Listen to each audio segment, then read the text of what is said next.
Hey everybody, in this video we will be discussing quick select algorithm, and at the same time we will be finding kth smallest element in our array using quick select algorithm. So we have quick select algorithm here. Quick select and quick sort, we have two terms here. We discussed the quick sort algorithm, and quick select is similar to the quick sort algorithm as the name suggests.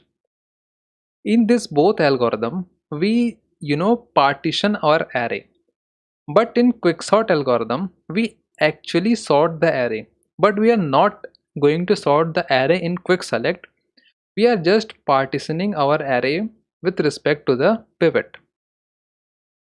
So here we will be selecting our last element as a pivot. Here we have 5 as our pivot.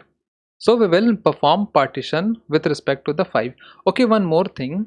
For instance, let's say k is equal to 2. So we have to find the second smallest element in our array. So as we know, 1 is the smallest element of the array and 2 is the second smallest element that we have to find. So 2 itself is a second smallest element of the array. So let's perform the partition with respect to our pivot.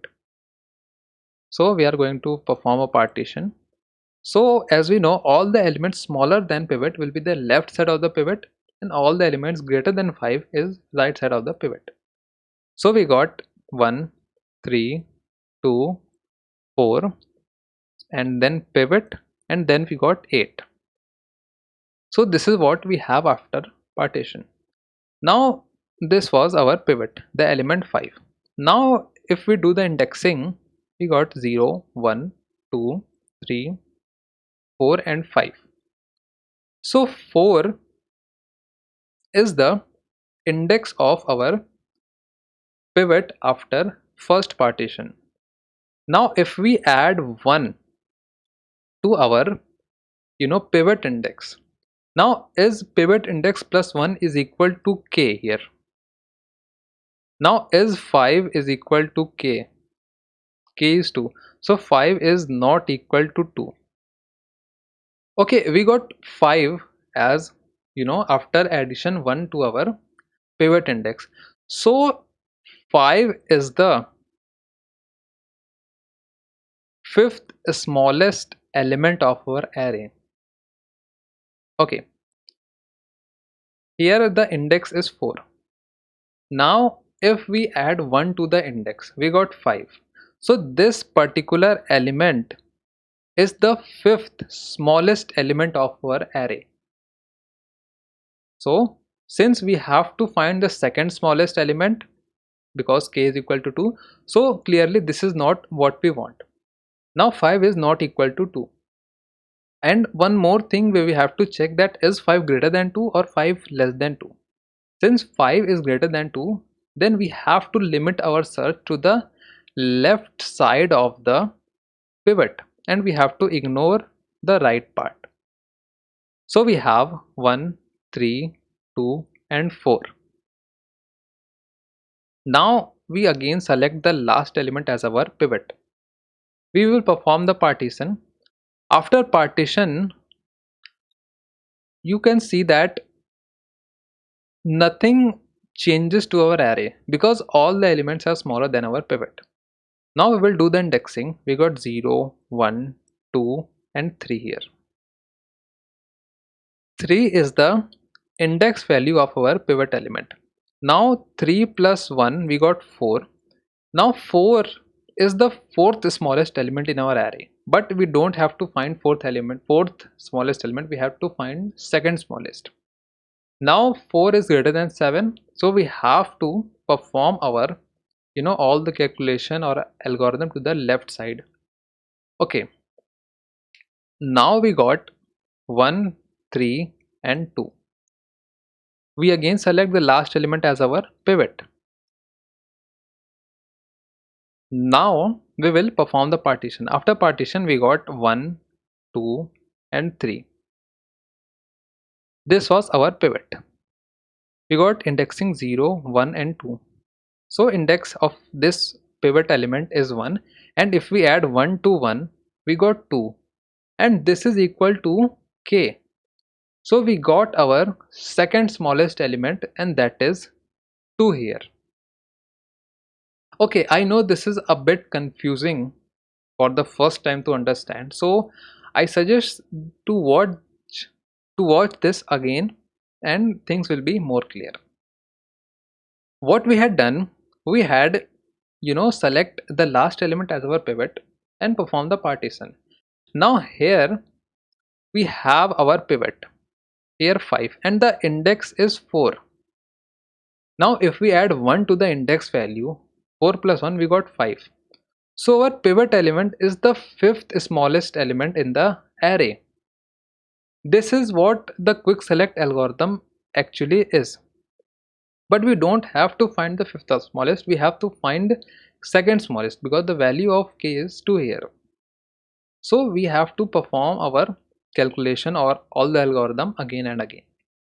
So we got this array because 5 is greater than 2, so it must lie to the left side. We are left with 1, 3, 2 and 4. Again select the last element as our pivot. We got 4 here.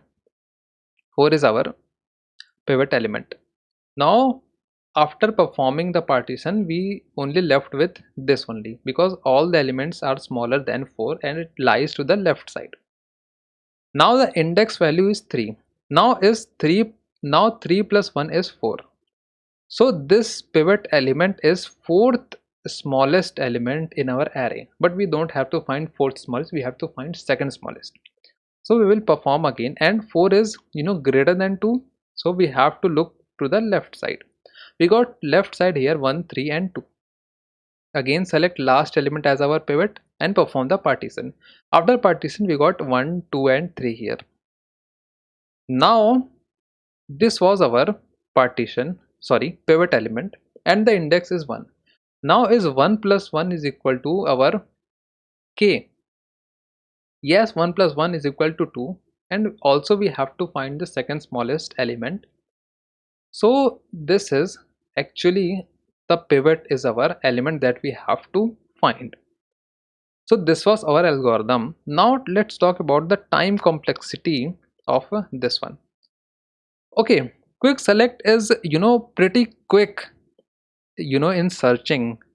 So the time complexity for this one is O of n. The best time complexity is O of n. And in the average case, the time complexity is O of n log n. And in the worst case, we got O of n square. We rarely got worst case. In general, we actually got O of n. Now let's see the code implementation for this one. Okay, before we go to the code implementation of this algorithm, let's see the best and worst time complexity for this one. Here we have our array 1, 2, 5, 4 and 3, and we have to find k is equals to 3, third smallest element from our this array. So we will select last element as our pivot and partition according to this one. So elements smaller than 3 is 1 and 2, and then we got 3, then we have 4, 5. So here is our pivot. Now if we do the indexing, we got 0, 1, 2, 3 and 4 here. So the index of our pivot element is 2. So if we add 1 to 2, 2 plus 1, we got 3, and this is equal to k. So this is our third smallest element. 3 is our third smallest element. So what we done, we in the first swap only, in the first partition only, we got our desired element. In our first swap we pick our pivot and swapped the element, and the pivot itself was our, in the first partition we got our desired element, that was 3. This was the best time complexity, that is O of n. Now let's have an example. We got 1, 2, 3, 4 and 5 here, and we have to find k is equals to 1, first smallest element from this array. So we select this last element as our pivot and perform the partition. As we perform the partition, nothing will change to the array because all the elements are smaller than our pivot. So we have to look to the this part only because 1 is less than our this value. So again, then we have to, we will ignore this part. Then we have pivot here and we will perform the partition. So okay, first of all, we first go to till n. Now we have n minus 1 elements and we select our pivot, last element as a pivot, and we perform our partition. And still no effect will, still no effect because 4 is the largest element. So we will simply ignore this one, 4 also, because we have to search our limit for the left side. So O of n minus 1. Now we got n minus 2 number of elements. Here is the pivot. We got, again we perform the partition and no effect is on the array because 3 is the largest element. So we got again O of n minus 2, and similarly we still goes till we find our 0. So if we perform sum n minus 1, n minus 2, n minus 3, we got n plus 1 by 2, which is n square, O of n square order. So this was the worst case complexity for this algorithm. Now let's see the code implementation for this one. So here we have the code.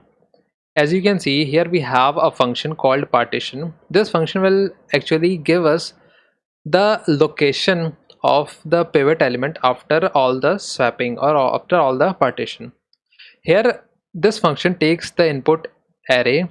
Low and high are the values. For example, we have array, then low is the first value of the array and high is the last value of the array. So we will set pivot as the last element. Now pivot location will initially set to low. Okay, then we have our for loop. This all these code will help us to find the partition, and then we will return the pivot position. So this function will basically returns the position of pivot after the partition.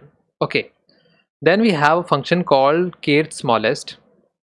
This function will takes input as array, low, high, which are the integers, and then k, because k is the kth smallest element we have to find.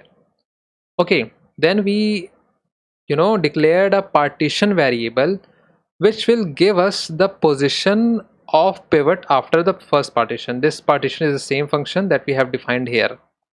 So int partition, this will give us the position of the pivot after partition.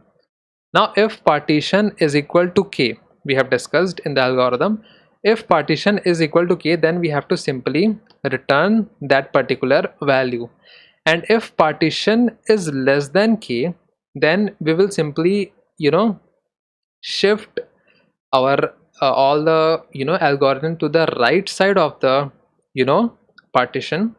So we simply change the low and high values of the array. Else if k is smaller than partition, then we will simply shift all our calculation to the left side of the pivot value. So here is the main function. We take input this array that we have discussed in the algorithm, and let's say we have to find the second smallest element. Then here we have print out kth smallest, which is this particular function, this one, which will take array as the input. This is our array. Low and high, low is the initial value, initial index, and the final index is 5 because we have 0, 1, 2, 3, 4 and 5. So we got high as a 5. Now k is actually set to k minus 1 because we are k is 2. So but k, we are using k as an index value, so we have to write k minus 1 because we have the 0 indexing system in array. So now let's run this one. Okay, so as you can see, we got 2 as our output, which is the second smallest element. So this function works. This is the code, and If you found this video useful, then do like the video and subscribe to the channel for more coding interview problems.